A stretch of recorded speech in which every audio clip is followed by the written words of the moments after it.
just for some context for the camera, I don't know, have we broken in? We're not actually inside anything that was locked, but we are at our old school having a little reminisce at like 1 in the morning. That's the only time to come back to your old school, really, isn't it? Okay, alright. January. First month of 2018. I have spent the entire month at home. I've not gone anywhere. In fact, I've barely been outside actually, so this really isn't going to be a very interesting video. You should probably stop watching now. You'll watch my November video, it's way better. I considered not posting a video this month, but I thought, you know, like, this project is ultimately for me, and I did have a month, and stuff did happen to me, just not very kind of filmable stuff.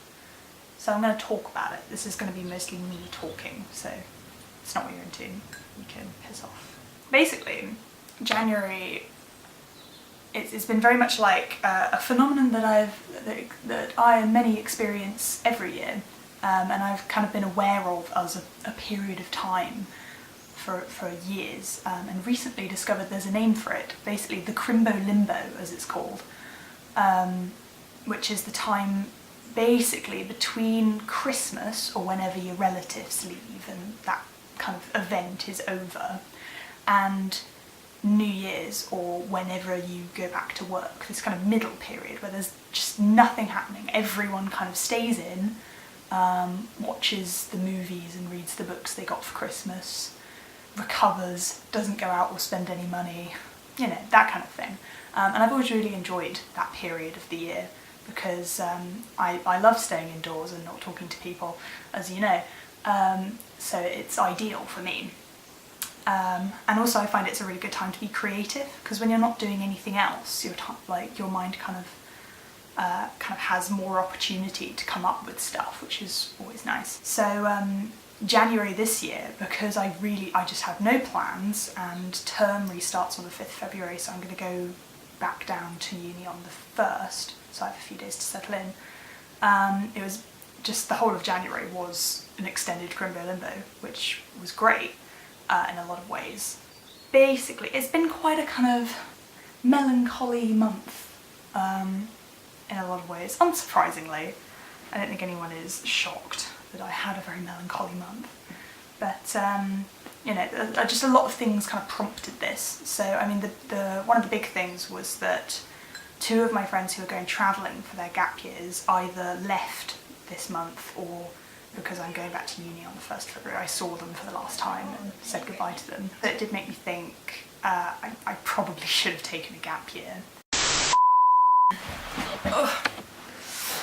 Oh, my camera ran out of space about halfway through my script, so now I gotta refilm it.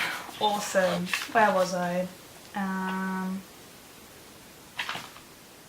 Oh man, really at the beginning. Incredible. So like I was saying, I think I didn't want to take a gap year because I wasn't ready for university. I wanted to take a gap year because it was something I had always wanted to do, and had always kind of told myself I was going to do, and seemed like something I would do, like the person that I was, and I was quite happy with who I was, would have gone on a gap year. And all of my friends said they thought I was going to go on a gap year, and then were surprised when I didn't.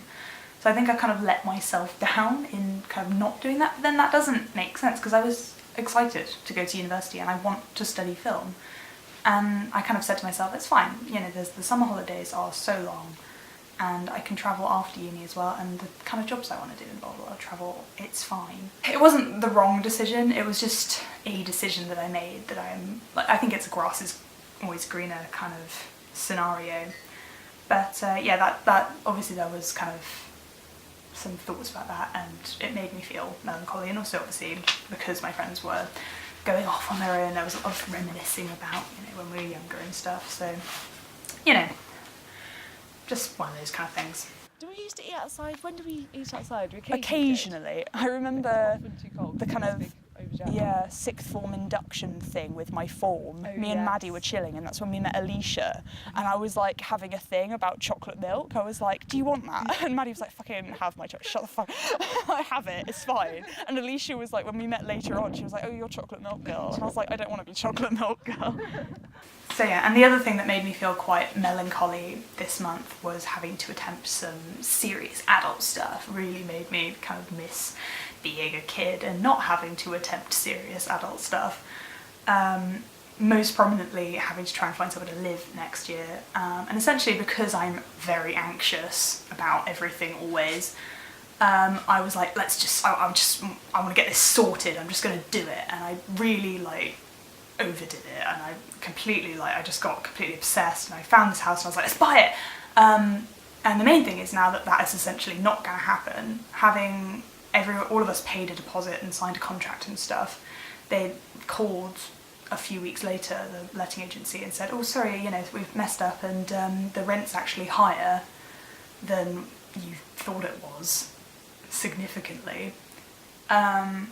So either you can pay that or we'll just refund you and you can find somewhere else." And because it was already a stretch, like we really couldn't pay more rent than we were already planning to, like even that was a bit, we are going to have to find somewhere else, which is in the long term probably a good thing, because we will find somewhere just as nice, if not better, and it will probably be cheaper. In fact, it will have to be cheaper, and we'll love it just as much and it'll be fine. But in the short term, what this kind of means for me is that all of the kind of effort and emotion and anxiety that I put into this house was essentially for nothing. Like, I know if you kind of like philosophize, whatever, that it's, you learn from the experience, and no emotional labour is fruitless, or fuck it, I don't know. But basically it was for nothing, because we were essentially starting again, which sucks. I mean, it just, in any situation, that's shit, isn't it? Like having something you worked on just not amount to anything. But it's fine, c'est la vie. That's how it is on this bitch of an earth. But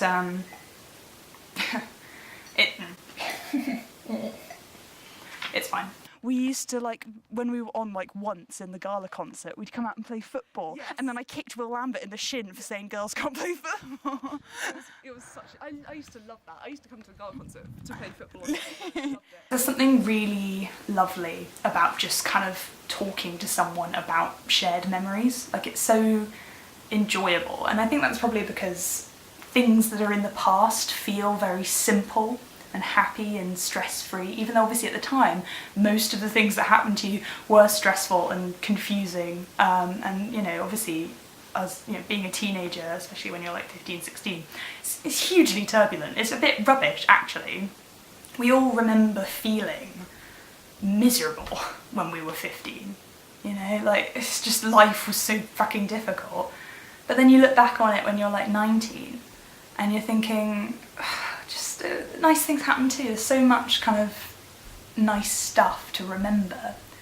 And I don't think it's because life is harder now, because actually, objectively, it's not. Like, obviously, more stressful stuff is happening, like adult things, but I'm more equipped to deal with stressful things happening to me. And I have much more freedom, I have much more sense of self, independence, all of that kind of stuff. So I don't think life was better when I was 15 at all. But reminiscing about it is fun. I think it's the reminiscing rather than the time. Like, in a few years I will reminisce about now and feel the same, if not happier, like more enjoying that. But yeah, it's nice, because obviously with hindsight every problem that you had seems so simple and easily fixed, because you know how it got fixed, whereas obviously everything in the present feels completely insurmountable. Like, everything's impossible and confusing and weird. Yeah. I don't know, I just freaked out a bit and was just like, I need to go away. Yeah. And so I went to the top up there, like a bit beyond, that car parky bit, and just looked down and Bath, and it was nice. It's nice, finding a little corner. Yeah. I think, in summary, I'm just feeling a little bit adrift at the moment. A little bit lost, but it's not like I've not felt like that before. Like, we all have times in our life where we're like, I don't really know who I am or what I'm doing, feeling a little bit kind of lost and confused in my everyday life, but I pride myself on kind of going through things like that and picking myself up and finding a way through it and finding new ways to kind of feel like myself and to feel happy. So I'm not worried. I'm making a lot of plans to throw myself into this new term and be more social and take advantage of the kind of the place that I live and the opportunities around me. Because I have to keep reminding myself that Sussex and Brighton and everything that I have now, the life that I am living, like even just a year ago or 2 years ago, seemed like this impossible, unreachable dream. It seemed totally like unachievable. It seemed millions of miles away. And I worked so hard to get there for my exams and everything. And then suddenly it just kind of happened. I just got there and it didn't feel like anything. It didn't feel like I'd finally reached the summit of this mountain. It just kind of happened, because life does, life just happens. So I think I need to keep reminding myself how much I wanted the things that I now take for granted, and try and take advantage of that and, you know, be more appreciative of that, because I feel like I'm definitely guilty of not appreciating that over the last few months. So yeah, this will have been a very dialogue heavy video, probably not very interesting to anyone else, but for me, and it is for me, sorry. It hopefully will be something I can look back on, hopefully quite soon, and think, yeah, it's fine, it's gonna be alright. I don't know it yet, but everything's gonna get better and be fine. Thanks for watching. If you have actually watched this entire video, I'm genuinely very impressed. Comment below if you have, so I can like support you with my YouTube, man. Thanks for watching. I'll see you in a month. Bye. Yeah. That was Hannah's form run. We used to go there much more often. And I did. Do you remember? We used to like... Not really. I felt like we spent quite a bit of time. Well, I had computing in there. That's what I remember. Maybe I used to drop you off. You drop me off.